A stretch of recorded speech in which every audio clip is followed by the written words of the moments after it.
Good morning, friends. Today we will take the topic protein biosynthesis. Protein biosynthesis is also termed as translation. Protein biosynthesis, as the name indicates, protein biosynthesis means the synthesis of proteins in the living cell is termed as protein biosynthesis. It is also termed as translation. Translation, because here first of all we have to understand the method by which this protein biosynthesis. First of all, we know that in case of eukaryotic cell, there is a plasma membrane. Inside the plasma membrane, there is a nucleus. Inside the nucleus, genetic material is present in the form of DNA. Over this DNA, this is the DNA, this is double stranded. Over this DNA, mRNA is synthesized, which is single stranded. mRNA, and this is DNA.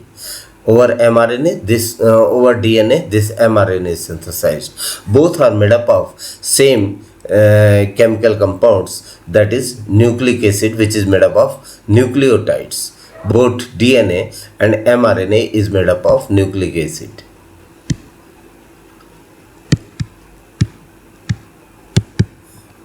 Whose monomer is nucleotides. Now, over this mRNA, protein is synthesized. The protein molecule is synthesized over this mRNA, and this protein is made up of amino acids.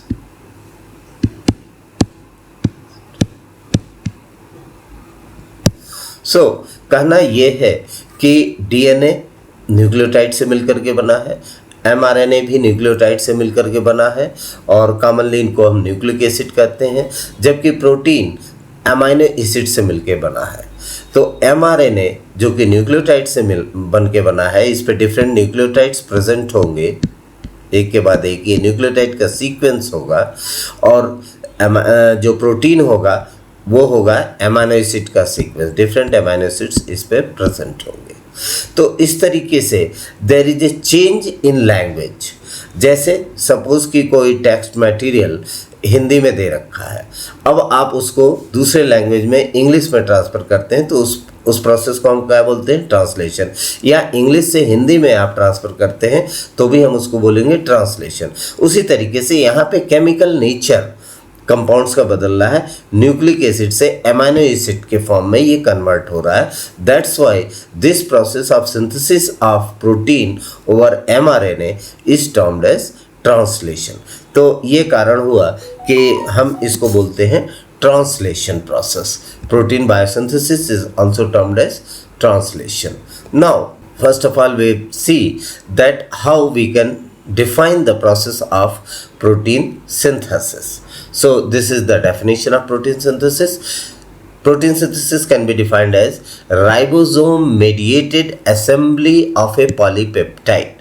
Ribosome mediated assembly of a polypeptide whose amino acid sequence is specified by the nucleotide sequence in the mRNA. जैसा अभी मैंने पहले बताया कि mRNA में एक nucleotide का sequence होता है, और उसी सीक्वेंस की बेसिस पे अमाइनो एसिड का सीक्वेंस तय होता है, और ये न्यूक्लियोटाइड का सीक्वेंस को हम बोलते हैं कोडॉन्स, क्योंकि जो mRNA है उसके ऊपर 3 न्यूक्लियोटाइड्स एक कोडॉन बनाएंगे, फिर दूसरे 3 न्यूक्लियोटाइड्स एक दूसरा कोडॉन बनाएंगे, फिर तीसरे न्यूक्लियोटाइड्स एक तीसरा कोडॉन बनाएंगे. ये किसी एक अमाइनो एसिड को डिफाइन करेगा, ये दूसरे अमाइनो एसिड को डिफाइन करेगा, ये तीसरे अमाइनो एसिड को डिफाइन करेगा. तो इस तरीके से जो न्यूक्लियोटाइड का सीक्वेंस होगा वो अमाइनो एसिड के सीक्वेंस को तय करता है, और ये इस पूरे प्रोसेस में हेल्प करने के लिए एक राइबोसोम. तो इस न्यूक्लियोटाइड सीक्वेंस के ऊपर अमाइनो एसिड सीक्वेंस के सिंथेसिस को, जिसमें कि ढेर सारे अमाइनो एसिड्स एक के बाद एक सीक्वेंस में अटैच हो जाएंगे, इसको बनाने में हेल्प करता है राइबोसोम। राइबोसोम क्या करता है, सबसे पहले एक स्मॉलर सब यूनिट इस mRNA से आके ज्वाइन करता है, फिर लार्जर सब यूनिट इसके साथ ज्वाइन करता है। इस राइबोसोम में वो सारी मटेरियल प्रेजेंट होता है which is required for the synthesis of peptide bonds between the two amino acid. दो अमाइनो एसिड के बीच जो पेप्टाइड बॉन्ड बनना है उसको बनाने के लिए इसमें एंजाइम प्रेजेंट होता है। कहाँ से प्रोटीन सिंथेसिस का इनिशिएशन होना है और कहाँ तक प्रोटीन सिंथेसिस जाना है, फिर कहाँ ख़त्म हो जाना है, उसके लिए इसमें rRNA और डिफरेंट प्रोटीन मॉलिक्यूल्स प्रेजेंट होते हैं। तो इस that's why this is defined as ribosome mediated assembly. Ribosome के द्वारा, राइबोसोम की मदद से जो असेंबली होगी पॉली अमाइनो एसिड्स की, जिसको हम पॉलीपेप्टाइड कहेंगे चेन बनने के बाद, उस सीक्वेंस का निर्धारण mRNA मॉलिक्यूल के अकॉर्डिंगली किया जाता है with the help of ribosome. The next thing is, ये प्रोटीन सिंथेसिस सेल के अंदर कहाँ पर होगा? तो site of protein synthesis is the cytoplasm of the cell. वो चाहे प्रोकैरियोटिक सेल हो या यूकैरियोटिक सेल हो, दोनों के साइटोप्लाज्म में ही राइबोसोम प्रेजेंट होता है और वहीं पे प्रोटीन सिंथेसिस होगी। यूकैरियोटिक के कंडीशन में चूँकि mRNA की सिंथेसिस तो न्यूक्लियस के अंदर होगी, ये DNA हुआ और DNA के ऊपर mRNA बना, mRNA साइटोप्लाज्म में निकल करके आएगा, न्यूक्लियर मेम्ब्रेन के बाहर आएगा। Over this mRNA in the cytoplasm of the cell the ribosomes are present whose ribosomes will attach with the mRNA और प्रोटीन की सिंथेसिस होगी। प्रोकैरियोट्स के केस में चूंकि न्यूक्लियस प्रेजेंट ही नहीं होता है, DNA भी साइटोप्लाज्म में प्रेजेंट होता है, mRNA की सिंथेसिस भी साइटोप्लाज्म में हुई और राइबोसोम से साइटोप्लाज्म में प्रेजेंट है, तो तीनों ही काम साइटोप्लाज्म में प्रेजेंट होता है। तो इस तरीके से प्रोटीन सिंथेसिस की साइट या protein synthesis process is completed in the cytoplasm of both prokaryotic and eukaryotic cells. Now the next point is, इस पूरे प्रोटीन सिंथेसिस प्रोसेस में दो रूल्स हर जगह फॉलो किए जाते हैं। ये जो दो रूल्स है during the process of protein synthesis जिसका फॉलोअप होता है, पहला तो ये कि mRNA is translated from 5 prime to 3 prime. अब 5 प्राइम टू 3 प्राइम का मतलब क्या हुआ कि तो प्रोटीन सिंथेसिस हमें पता है कि mRNA के ऊपर होता है और ये mRNA में एक एंड को हम बोलते हैं 5 प्राइम, दूसरे एंड को बोलते हैं 3 प्राइम। अब और प्रोटीन सिंथेसिस जब भी शुरू होगी 5 प्राइम एंड से शुरू होगी और धीरे धीरे 3 प्राइम एंड की तरफ से आगे बढ़ेगी। तो 5 प्राइम एंड को डिटेक्ट करने के लिए जो हमारे पास मेथड है प्रोटीन सिंथेसिस के दौरान, वो smaller subunit of the ribosome में प्रेजेंट है। इन केस ऑफ प्रोकैरियोट्स होता क्या है कि smaller subunit of ribosome, यहाँ पे कुछ कंजर्व्ड सीक्वेंसेस प्रेजेंट होते हैं और ये स्पेसिफिकली प्यूरिन रिच होते हैं। प्यूरिन न्यूक्लियोटाइड्स यहाँ पे ज़्यादा अमाउंट में प्रेजेंट होते हैं और इन कंजर्व्ड सीक्वेंसेस को हम बोलते हैं SD sequence, Shine Dalgarno sequence. ये कंजर्व्ड सीक्वेंस हर उस mRNA पे प्रेजेंट होगा जो कि प्रोकैरियोट्स में प्रोड्यूस होगा ओवर द DNA। अब similar is the situation in case of ribosomes. जो smaller subunit of ribosome है वहाँ पर आपको पता है कि ये इसमें प्रोटीन और rRNA मिलके बना होता है। तो यहाँ पे जो 16S rRNA होता है, here a 16S rRNA is present, उसका 3' एंड सीक्वेंस में इस SD सीक्वेंस के complementary nucleotides 16SR, this is the 16SR RNA, और इसमें जो न्यूक्लियोटाइड सीक्वेंसेस होंगे वो SD सीक्वेंस की कॉम्प्लीमेंट्री स्ट्रैंड्स होते हैं। तो जब ये mRNA smaller subunit of ribosome के पास में आता है तो इनके बीच हाइड्रोजन बॉन्डिंग बन जाती है, या you can say complementary bond develops between the complementary nucleotides. तो 16S rRNA के सीक्वेंसेस mRNA के सीक्वेंसेस से जहाँ पे भी मैच करेंगे वहीं पर जाकर के स्मॉलर सब यूनिट mRNA से अटैच हो जाएगा, एसोसिएट हो जाएगा। तो इस तरीके से, और चूंकि ये हमेशा 5' एंड पे प्रेजेंट होता है एसडी सीक्वेंस, इसलिए जब भी स्मॉलर सब यूनिट राइबोसोम का आएगा वो हमेशा 5' एंड पे जा करके जुटेगा। तो इस तरीके से 5' एंड से ही प्रोटीन सिंथेसिस क्यों शुरू होती है, that is because of presence of SD sequences. Eukaryotes के केस में थोड़ा सा केस डिफरेंट है, वहाँ पर भी 5' to 3' ही प्रोटीन सिंथेसिस होगी, लेकिन वहाँ पे ये एसडी सीक्वेंस ना हो करके बल्कि यहाँ पे एक 5' कैप प्रेजेंट होता है, and that is made up of 7-methyl guanosine। 7-methyl guanosine का कैप यहाँ पे प्रेजेंट होगा, विच determines the point of attachment of smaller सब यूनिट ओवर द mRNA। और चूंकि ये हमेशा 5' एंड पे प्रेजेंट होगा, इस वजह से हमेशा स्मॉलर सब यूनिट आकर के 5' एंड पे जुटेगा। फिर ये राइबोसोम्स मूव करना शुरू करेंगे 3' एंड की तरफ, और जहाँ पर भी इनिशिएशन कोडॉन AUG प्रेजेंट होगा वहीं पर से प्रोटीन सिंथेसिस शुरू हो जाएगी। यहाँ पर भी वही कंडीशन है, ये 5' कैप एंड के ऊपर आकर के स्मॉलर सब यूनिट जुटेगा, और जहाँ पर भी AUG जो कि इनिशिएशन कोडॉन है प्रेजेंट होगा, वहाँ से प्रोटीन सिंथेसिस शुरू हो जाएगी और 3' एंड की तरफ जाकर के ये खत्म होगा। तो दैट्स वाई ये रीजन है कि क्यों हमेशा 5' एंड से ही प्रोटीन सिंथेसिस स्टार्ट होगी। Means mRNA is translated from 5' to 3' direction. No दूसरा रूल ये है कि proteins are synthesized from N terminus to C terminus. N terminus और C टर्मिनस का मतलब आप समझेंगे जब अमीनो एसिड का स्ट्रक्चर देखेंगे आप। This is the basic structure of amino acid. यहाँ पर आप देखिए कि एक साइड में एमिनो ग्रुप है, दूसरे साइड में कार्बोक्सिलिक ग्रुप है। यहाँ पे कोई भी ग्रुप हो सकता है जो कि डिफाइन करेगा कि किस प्रकार का ये अमीनो एसिड है। यदि मिथाइल ग्रुप अटैच्ड है तो ये जो है एलानिन हो जाएगा। इसी तरीके से ये ग्लूटामिक एसिड है, हिस्टिडीन है, सीरीन है, या कौन सा अमीनो एसिड है, that will depend on this R group. बाकी एमिनो ग्रुप और कार्बोक्सिलिक ग्रुप हर अमीनो एसिड के बेसिक स्ट्रक्चर में हमेशा प्रेजेंट होंगे। अब जैसे मैंने बताया कि हमेशा protein synthesis N terminal end से शुरू होगा और सी टर्मिनल एंड की तरफ आगे बढ़ेगा।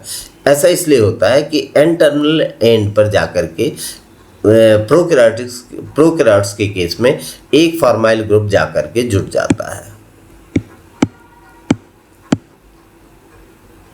फॉर्माइल ग्रुप यहाँ पर आकर के जुट जाता है। इसकी वजह से जो एमिनो एंड है ये ब्लॉक कर दिया जाता है। अब जो भी नया एमिनो एसिड आएगा, नेक्स्ट जो भी एमिनो एसिड आएगा उसका एमिनो ग्रुप, फिर कार्बन, फिर COO ग्रुप, फिर यहाँ पे हाइड्रोजन, और यहाँ पे कोई भी दूसरा ग्रुप R2 हम कह सकते हैं यहाँ पर आ जाएगा। तो अब जो भी बॉन्ड बनेगा वो इन दोनों के बीच बनेगा, जिसको हम बोलेंगे पेप्टाइड बॉन्ड।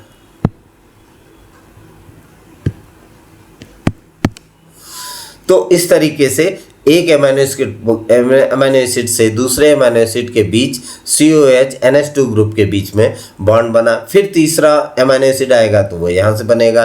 तो आप देखेंगे कि N टर्मिनस से C टर्मिनस की तरफ ये प्रोटीन सिंथेसिस या ट्रांसलेशन प्रोसेस मूव करता है। उसके पीछे मेनली रिस्पॉन्सिबल है ये फॉर्माइल ग्रुप एमिनो ग्रुप पे जो आकर के अटैच हो जाता है और इसके फर्दर रिएक्शंस को ब्लॉक कर देता है। तो इस तरीके से पूरे प्रोटीन सिंथेसिस के दौरान दो रूल्स फॉलो किए जाते हैं। पहला रूल तो हुआ कि mRNA is translated from 5' direction to 3' direction.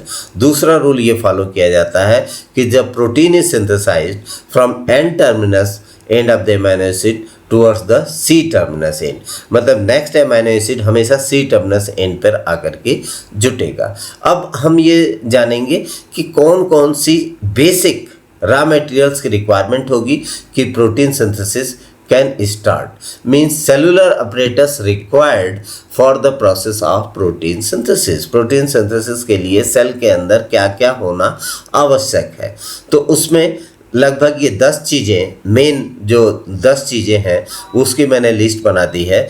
पहला तो है कि एक mRNA होना चाहिए जिसके ऊपर की प्रोटीन सिंथेसिस के लिए मैसेज होगा कि अमीनो एसिड का सीक्वेंस क्या होगा। तो mRNA के प्रोकैरियोट्स पे एक तो इम्पॉर्टेंट फीचर हुआ सैन डालगार्नो सीक्वेंस, SD सीक्वेंस। दूसरा हुआ कि 3 कोडॉन्स, इनिशिएशन कोडॉन्स होंगे AUG। तीसरी बात मैं ये बता रहा हूँ कि प्रोकैरियोट्स के केस में एक ही mRNA के ऊपर एक से ज़्यादा प्रोटीन सिंथेसिस के लिए इंफॉर्मेशन हो सकती है। सपोज कि यहाँ से यहाँ तक एक प्रोटीन के लिए हो गई, यहाँ से यहाँ तक दूसरे प्रोटीन के लिए हो गई, इसी तरीके से एक तीसरे प्रोटीन के लिए भी इंफॉर्मेशन हो सकती है। तो ऐसे mRNA सीक्वेंसेस को जिस पे कि एक से ज़्यादा प्रोटीन सिंथेसिस, प्रोटीन के लिए इंफॉर्मेशन प्रेजेंट हो, उस तरीके के सीक्वेंसेस को हम बोलते हैं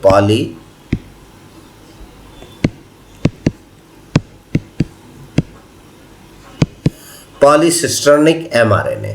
ऐसे सीक्वेंस को बोलते हैं पॉलीसिस्टर्निक mRNA क्योंकि इसमें एक से ज़्यादा प्रोटीन की सिंथेसिस के लिए इंफॉर्मेशन प्रेजेंट होती है। ये एक प्रोटीन हो गया, इससे दूसरा प्रोटीन प्रेजेंट हो गया, इसी तरीके से एक तीसरा भी हो सकता है।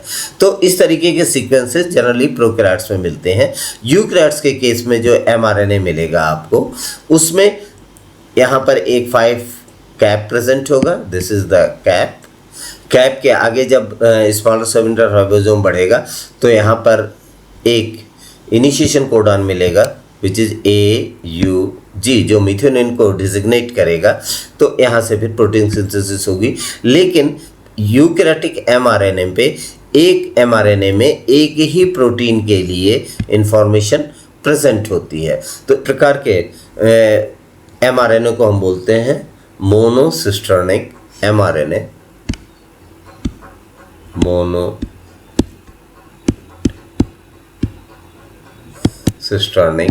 mRNA. This monocisternic mRNA is present in case of eukaryotic cells.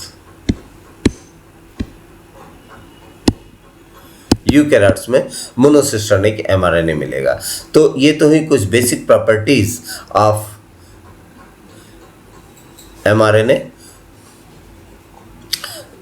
Now there are 20 different types of amino acids। इसके बारे में भी हम लोगों ने बात कर ली कि amino acids के 2 एंड्स होते हैं। One is amino group, other one is COH group.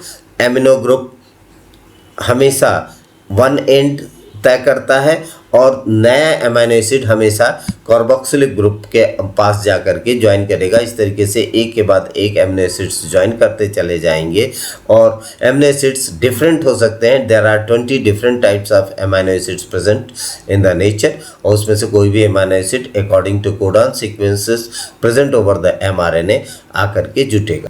अब तक हमने 2 चीज़ों के बारे में जाना, mRNA कि क्या क्या फीचर्स होते हैं और 20 अमीनो एसिड्स के क्या क्या फीचर्स होते हैं। अब हमें पता है कि mRNA के ऊपर कोडॉन्स प्रेजेंट हैं और उन कोडॉन्स के अकॉर्डिंगली अमीनो एसिड्स जो 20 अलग प्रकार के होते हैं उनको एक चेन में अरेंज करना है। लेकिन ना तो mRNA अमीनो एसिड्स को पहचानता है, ना अमीनो एसिड्स उन कोडॉन्स को पहचानते हैं जहाँ पर कि जिसके अकॉर्डिंगली उनको अरेंज होना है। तो क्रिक ने सबसे पहले हाइपोथेसिस किया कि इन दोनों को मिलाने के लिए कोई एक तीसरा मॉलिक्यूल अवश्य होगा। सिचुएशन कुछ ऐसे समझिए कि सपोज़ कि आपके शहर में कोई मकान बेचना चाहता है और कोई मकान खरीदना चाहता है। अब ये चूँकि दोनों अलग अलग जगह पे रहते हैं तो दोनों एक दूसरे को नहीं जानते हैं। इन दोनों को मिलाने वाला कौन होता है? ब्रोकर, दलाल, जिसको आप हिंदी में कहते हैं कि दलाल मकान बेचने वाले के बारे में इंफॉर्मेशन रखता है और मकान खरीदने वाले के भी इंफॉर्मेशन रखता है और दोनों को जाकर के ये मिलाता है। और यदि ये दोनों ट्रांजैक्शन सक्सेसफुल हुआ तब तो वो बिजनेस हो गया और यदि बाद में किसी वजह से मिसमैच हुआ तो वो नहीं हो पाएगा। Similar is the situation here कि mRNA के ऊपर ये इन्फॉर्मेशन है कि कैसे प्रोटीन की सिंथेसिस होनी है और प्रोटीन अमीनो एसिड से मिलकर बना है, लेकिन दोनों एक दूसरे को नहीं पहचानते। इन दोनों का पहचान कराने वाले मॉलिक्यूल को हम बोलते हैं एडॉप्टर मॉलिक्यूल या आज की डेट में हम इसे कहते हैं टीआरएनए या ट्रांसफर आरएनए। अब ये ट्रांसफर आरएनए चूंकि 20 डिफरेंट टाइप्स के अमीनो एसिड्स होते हैं, इसलिए मिनिमम 20 डिफरेंट टाइप्स के टीआरएनए होना चाहिए। लेकिन जेनेटिक कोड के वीडियो में ऑलरेडी हम देख चुके हैं कि there are 61 different codons for representing और for designating the 20 different amino acids. 61 अलग प्रकार के कोडान्स होते हैं जो कि 20 अलग अलग अमीनो एसिड्स को पहचानने के लिए यूज़ किए जाते हैं या कोडिंग के लिए यूज़ किए जाते हैं। कुछ के तो एक ही कोडान होते हैं, कुछ के 2 कोडान हो सकते हैं, कुछ अमीनो एसिड्स के, कुछ ऐसे भी अमीनो एसिड्स हैं जो 6 कोडान के द्वारा रिप्रेजेंट किए जाते हैं। तो कायदे से तो हर कोडान के लिए एक टीआरएनए मॉलिक्यूल होना चाहिए। तो इस आधार पर ये हम कह सकते हैं कि 61 different types of tRNA should be present in the cytoplasm of the cell. लेकिन जनरली 61 से कम टीआरएनए मॉलिक्यूल होते हैं। जैसे ह्यूमन बींग्स में केवल 32 टीआरएनए मॉलिक्यूल्स होते हैं, दूसरे किसी ऑर्गेनिजम्स में 40 से 60 तक के आसपास हो सकते हैं टीआरएनए मॉलिक्यूल। ऐसा इसलिए होता है, जब हम टीआरएनए के स्ट्रक्चर को देखेंगे तो हमें समझ में आएगा कि क्यों इस तरीके की बातें होती हैं। This is the tRNA molecule transfer RNA, जिसमें कि आप देख रहे हैं कि this is made up of nearly 70 to 90 nucleotides or bases, you can say nucleotides. 70 से 90 न्यूक्लियोटाइड्स से ये टीआरएनए बना होता है। आपको पता है कि आरएनए जनरली सिंगल स्ट्रैंडेड होता है, लेकिन चूंकि कॉम्प्लीमेंट्री बेसिस प्रेजेंट होते हैं इसलिए काफ़ी पार्ट इसका ये रीजन, ये रीजन, ये रीजन, ये रीजन डबल स्ट्रैंडेड हो गया है because of intra base pairing. अब इसकी वजह से जो क्लोवर लीफ स्ट्रक्चर मॉडल इसका बन रहा है उसमें आपको 4 एंड्स दिखाई दे रहे हैं। एक तो ये CCA एंड है, दूसरा T लूप है, तीसरा DHU लूप है, चौथा एंटीकोडान लूप इसको हम बोलते हैं। तो 3' एंड, ये 3' एंड से शुरू होकर के 5' एंड पे ख़त्म हो रहा है। 3' एंड वो एंड है जिस पर कि अमीनो एसिड जा कर के अटैच होगा। Amino acid goes and attach with the adenosine, 3rd position पे OH के अटैच होता है। ये 3' एंड पर इसके अमीनो एसिड की पोजीशन होती है। और ठीक अपोजिट एंड में, जिसको हम एंटीकोडान लूप बोलते हैं, उस एंड पे एंटीकोडान्स प्रेजेंट होते हैं। ये आप देख रहे हैं यहाँ पे 3 एंटीकोडान्स, 3 न्यूक्लियोटाइड्स प्रेजेंट हैं विच फंक्शन एज एंटीकोडान, और इसको 3' to 5' रिप्रेजेंट करेंगे। आप यहाँ से देख रहे हैं, यहाँ से शुरू हो रहा है और ये 3' to 5' एंड की तरफ एंटीकोडान्स मूव करते हैं। ये दोनों लूप्स राइबोसोम और एमिनो टीआरएनए सिंथेटिक मॉलिक्यूल से अटैच करने में हेल्प करते हैं। तो इस तरीके से चारों ही एंड्स के अपने अपने फंक्शन हैं। अब टीआरएनए में इस तरीके से 2 मेन फीचर्स प्रेजेंट हुए। एक तो 3' एंड जहाँ पर कि जाकर के amino side binding site present होती है। दूसरा एंटीकोडान लूप जिस पे कि एंटीकोडान्स प्रेजेंट होंगे, 3 कोडान्स प्रेजेंट होंगे, उनको हम एंटीकोडान बोलते हैं क्योंकि ये कोडान्स उन कोडान्स के साथ जा कर के अटैच होंगे which is present over the mRNA। इस तरीके से हर 20 जो अमीनो एसिड्स हैं उनके लिए अलग अलग एंटीकोडान्स मैंने आपको बताया ये प्रेजेंट होते हैं। या जो 61 mRNA पे 61 डिफरेंट टाइप्स के कोडान्स प्रेजेंट हो सकते हैं, उसके अगेंस्ट में 61 डिफरेंट टाइप्स के टीआरएनए की पॉसिबिलिटी बनती है, एंटीकोडान्स की पॉसिबिलिटी बनती है।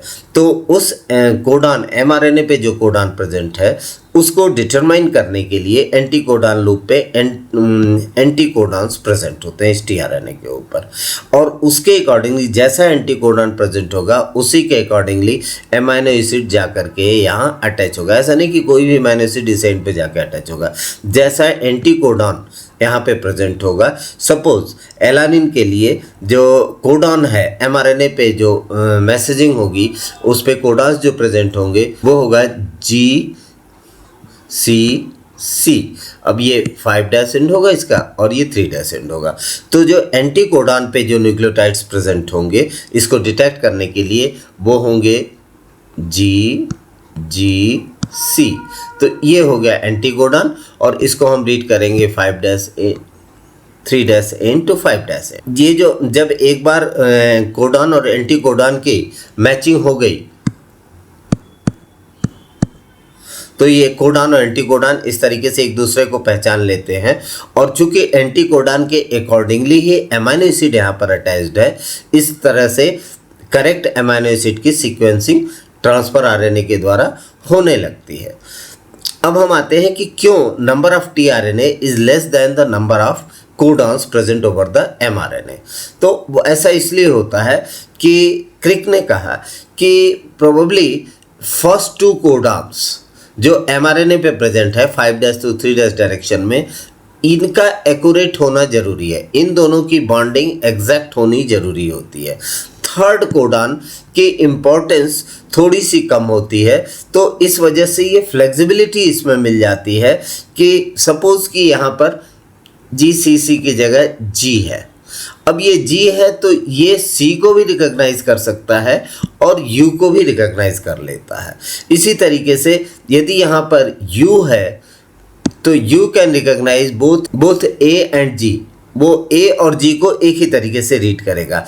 तो इस वजह से यदि U है तो यहाँ पे कोडॉन में यदि A है तो भी वही टीआरएनए यूज़ होगा और कोडॉन में यदि G है तो भी वही टीआरएनए यूज़ होगा। तो इसलिए एक ही कोडॉन के लिए एक ही एंटी कोडॉन से एक से ज़्यादा कोडॉन्स कैन बी रिकॉग्नाइज्ड। ऐसी स्थिति में जो नंबर ऑफ टीआरएनए वो कम हो जाता है, इस वजह से किसी में 32 टीआरएनए ही प्रेजेंट होंगे, किसी में 40 होंगे, किसी में 50 हो सकते हैं अकॉर्डिंगली। लेकिन इस तरीके के बेसिस को हम बोलते हैं वोवल बेस। ऐसी स्थिति में जहाँ पर कि एक ही न्यूक्लियोटाइड एक से ज़्यादा न्यूक्लियोटाइड्स को रिकॉग्नाइज कर सकता है, उसको हम बोलते हैं वोवल बेस।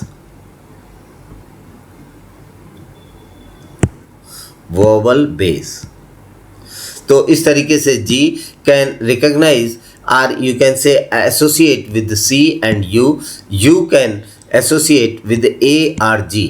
तो नंबर ऑफ टीआरएनए, जो टोटल नंबर ऑफ टीआरएनए की ज़रूरत होती है वो 61 से काफ़ी घट जाती है और ऐसे टीआरएनए को जो एक से ज़्यादा कोडॉन को रिकॉग्नाइज कर सकते हैं उनको हम बोलते हैं iso receptor tRNA. The next important thing is presence of A ribosome. अब ये राइबोसोम ऑलरेडी हम लोग एक अलग वीडियो में डिस्कस कर चुके हैं कि राइबोसोम का स्ट्रक्चर क्या होता है, इसका काम क्या, फंक्शन क्या होता है।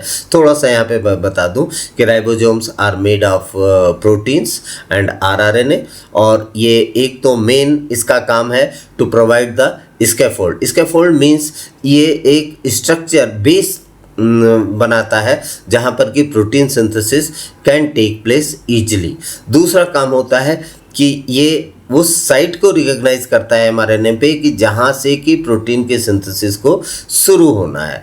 तीसरा काम इसका होता है कि peptide bond formation, peptidyl transferase enzyme इसमें प्रेजेंट होता है जो कि पेप्टाइड बॉन्ड फॉर्मेशन के लिए आवश्यक है। तो इस तरीके से इसमें जो आरआरएनए और प्रोटीन्स प्रेजेंट है उसके अपने अपने फंक्शंस हैं।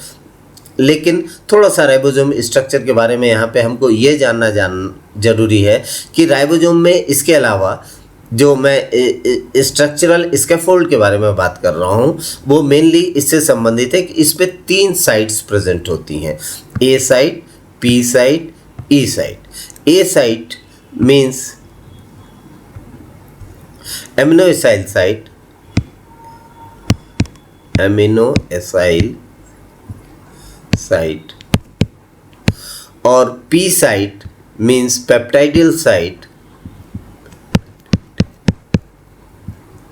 पेप्टाइडिल साइट, और E site means exit site, exit site.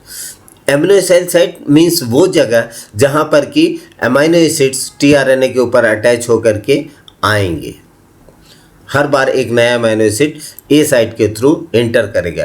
Peptidyl site उसको कहते हैं जहां पर कि पहला अमीनो एसिड आकर के अटैच होता है, इनिशिएशन टीआरएनए जहां पर अटैच होता है, और उसके बाद पेप्टाइड चेन यहाँ से निकलती है, इसलिए इसको हम बोलते हैं पेप्टाइडिल साइट। और ई साइट उसको बोलते हैं जहाँ से कि जो ट्रांसफ़र आरएनए अपने अमीनो एसिड को ट्रांसफ़र करने के बाद खाली हो जाएगा और फाइनली ये राइबोसोम से बाहर निकलेगा, इसलिए हम इसको बोलते हैं एग्जिट साइट। तो इस तरीके से राइबोसोम में एक साइट तो होती है जहाँ पर कि रिकॉग्नाइज किया जाता है पहली बार एमआरएनए को कि कहाँ से प्रोटीन सिंथेसिस शुरू होती है। यहाँ पर एसडी सीक्वेंस, जैसा मैंने आपको बताया, साइन-डालगार्नो सीक्वेंस होगा और यहीं पे 16S आरआरएनए होगा जिसके सीक्वेंसेस इसके साथ कॉम्प्लीमेंट्रीली मैच करेंगे, तो इस तरीके से स्मॉलर सब यूनिट इसके साथ एमआरएनए के साथ जुट जाएगा। फिर पहला अमीनो एसिड आकर के पी साइट पे जुटेगा, लेकिन उसके बाद जो भी अमीनो एसिड आएगा वो सब के सब ए साइट से एंट्री करेंगे ट्रांसफर आरएनए और यहाँ पे अटैच होगा। फिर धीरे धीरे ये राइबोसोम आगे की तरफ बढ़ेगा और ये जो ए साइट पे ट्रांसफ़र आरएनए प्रेजेंट है वो पी साइट पे आएगा, अपने अमीनो एसिड को ट्रांसफ़र करेगा, इस तरीके से एक पॉलीपेप्टाइड चेन की सिंथेसिस होगी और फाइनली जब अमीनो एसिड को ट्रांसफ़र कर लेगा तो एग्जिट साइट से ये बाहर निकल जाएगा। सो इन दिस वे राइबोसोम हर तरीके से मदद करता है। एक तो ये स्ट्रक्चरल फ्रेमवर्क प्रोवाइड करता है, दूसरा एंजाइमेटिक सिस्टम प्रोवाइड करता है जिससे कि पेप्टाइड बॉन्ड फॉर्मेशन हो सके, तीसरा ये साइट डिटेक्ट करता है कि कहाँ से प्रोटीन सिंथेसिस को इनिशिएट होना है। आरएनए, जैसा कि ऑलरेडी मैंने बताया कि इसमें जो राइबोसोम में आरएनए प्रेजेंट होते हैं उसके सबके अपने फंक्शन है। जैसे 16S आरआरएनए, इसमें एक 23S आरआरएनए प्रेजेंट होता है जिसका काम होता है पेप्टाइडिल ट्रांसफेरेज एंजाइम की तरह काम करने का, जो कि peptide bond. Now the amino acyl tRNA synthetase, this is an enzyme, ये एक एंजाइम है। This enzyme amino acyl tRNA synthetase is the only molecule in the biological world which knows the genetic code। ये अकेला molecule है जो कि genetic code को समझता है या पढ़ सकता है या जानता है, और ये मॉलिक्यूल क्या है? एक एंजाइम है। अब ये चूँकि 20 अलग प्रकार के अमीनो एसिड्स होते हैं, इसलिए ये अमीनो एसिड टीआरएनए सिंथेटेज भी 20 डिफरेंट टाइप्स के एंजाइम्स प्रेजेंट होंगे। हर एक अमीनो एसिड के लिए एक अलग amino acid tRNA synthetase enzyme present होता है।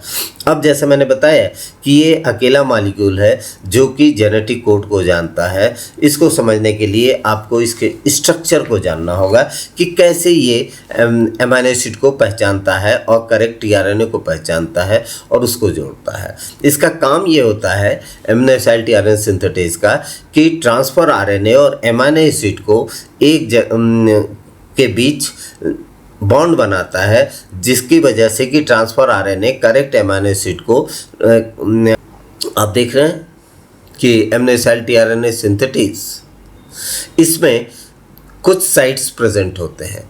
इस साइट को हम बोलते हैं amino acyl site. This term है एमिनो एसाइल साइट। अब ये अमीनो एसिड को कैसे पहचानता है कि कौन सा अमीनो एसिड को इस एंजाइम में आकर के फिट होना चाहिए? तो इसके ग्रुप में जैसी इसकी साइज होगी उसी के हिसाब से अमीनो एसिड्स को स्ट्रक्चर को होना चाहिए। यदि वो करेक्ट अमीनो एसिड होगा तब तो इसके ग्रुप में जा कर के फिट बैठेगा, और यदि थोड़ा भी उसकी साइज छोटी या बड़ी हुई तो उसमें इसका एसाइलेशन नहीं हो पाएगा। इसकी वजह से ये अपने आप रिजेक्ट कर दिया जाएगा यदि इनकरेक्ट अमीनो एसिड होगा। और करेक्ट अमीनो एसिड होगा तो यहाँ पर जा कर के आप ये देख रहे हैं ये फिट कर गया। अब उसी के साथ एक एटीपी मॉलिक्यूल भी यहाँ पर जा कर के फिट करता है जो कि अमीनो एसिड को चार्ज करेगा, और ये एटीपी आप देख रहे हैं फिट हुआ। फिर अमीनो एसिड और एटीपी के बीच एक एनहाइड्राइड बॉन्ड बनेगा और इसकी वजह से इसको हम बोलते हैं एमिनो एसाइल AMP, और 2 फॉस्फेट मॉलिक्यूल्स रिलीज कर दिए गए। These are high energy yielding molecules जो कि फाइनली इनऑर्गेनिक फॉस्फेट में कन्वर्ट हो जाते हैं। तो इस तरीके से सबसे पहले तो बना amino acyl AMP, amino acid plus AMP, क्योंकि 2 PI निकल गए, डबल PI निकल गए ATP में। ATP में 3 फॉस्फेट बॉन्ड्स अटैच होते हैं, इसमें से 2 ये बाहर निकल गए, एक ही फॉस्फेट बचा, तो इसके और जो एडेनोसिन है उसके बीच जो बॉन्ड बना, इसको हम बोलते हैं एमिनो एसाइल AMP। अब एक बार यदि ये बॉन्ड बना, करेक्ट अमीनो एसिड के साथ बॉन्ड बन गया, तो फिर एक tRNA ट्रांसफर RNA आएगा। अब ट्रांसफर आने की भी वही स्थिति है, यदि इसका एंटीकोडान जो इसमें प्रेजेंट है और जो लूप मैंने आपको बताया था ट्रांसफर RNA में, वो करेक्ट फिट बैठा, then that RNA will get associated with new site. अब ये नए साइट पर जाकर के अटैच हुआ और ग्रेजुअली यहाँ से जो AMP है वो बाहर निकल जाएगा। ये आप देखिए, ये AMP आउट हो गया और ट्रांसफर RNA और एमिनो एसिड के बीच बॉन्ड बन गया। इसको हम बोलेंगे amino acyl tRNA, amino acyl tRNA। तो करेक्ट एमिनो एसिड को पहचानना, करेक्ट ट्रांसफर RNA को पहचानना, वो दोनों ही काम इस एंजाइम का कैरेक्टरिस्टिक है, that is amino acyl tRNA synthetase. और ये 20 डिफरेंट टाइप्स के एमिनो एसाइल tRNA सिंथेटिस होते हैं, हर अलग 20 अमीनो एसिड्स के लिए। तो अकेला ये मॉलिक्यूल है जो कि करेक्ट ट्रांसफर RNA और करेक्ट अमीनो एसिड के बीच बॉन्ड बनाता है, और जो बॉन्ड एक बार बन गया वही अमीनो एसिड जा करके mRNA के ऊपर फिट बैठेगा और उस पेप्टाइडिल चेन में शामिल हो जाएगा।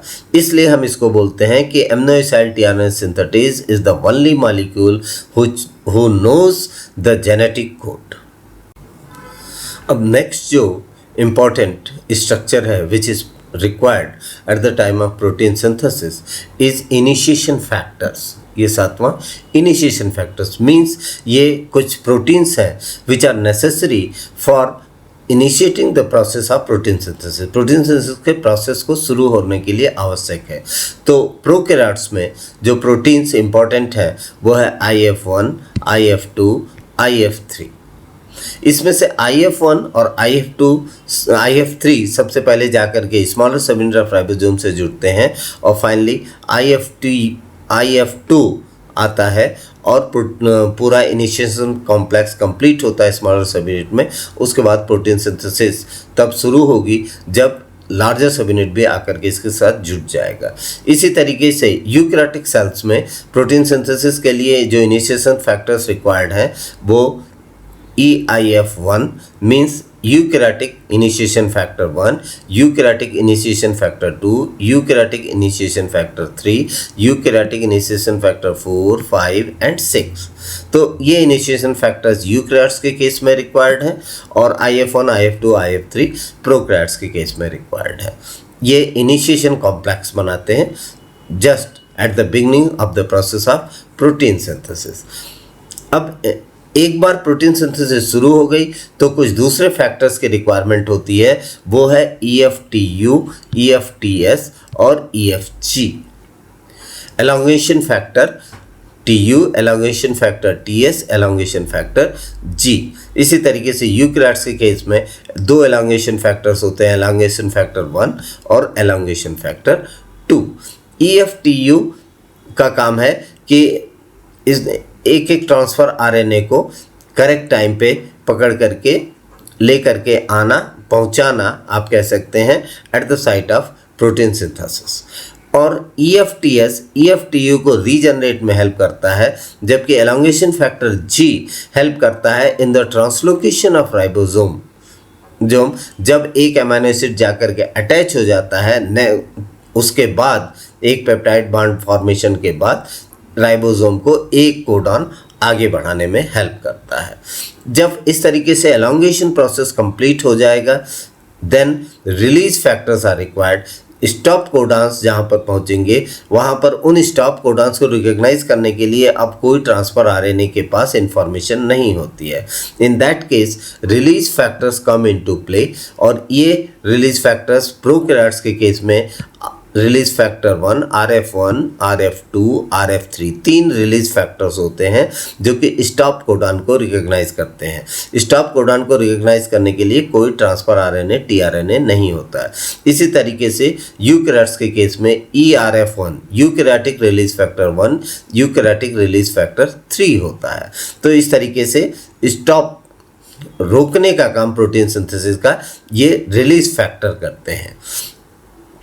और इस पूरे प्रोसेस में, since all this process is very energy consuming process, काफ़ी चीज़ों को एक जगह से दूसरी जगह कैरी करके ले जाना होता है या चार्ज करना होता है ताकि वो एक रिएक्स पेप्टाइड बॉन्ड बन सके, तो large amount of energy is required and that energy is provided by either GTP molecule और ATP मॉलिक्यूल। या तो GTP मॉलिक्यूल एनर्जी देता है या ATP मॉलिक्यूल एनर्जी देता है। So these are the 10 things which is required, or you can say these are the 10 factors which are required, which play important role during the process of protein synthesis.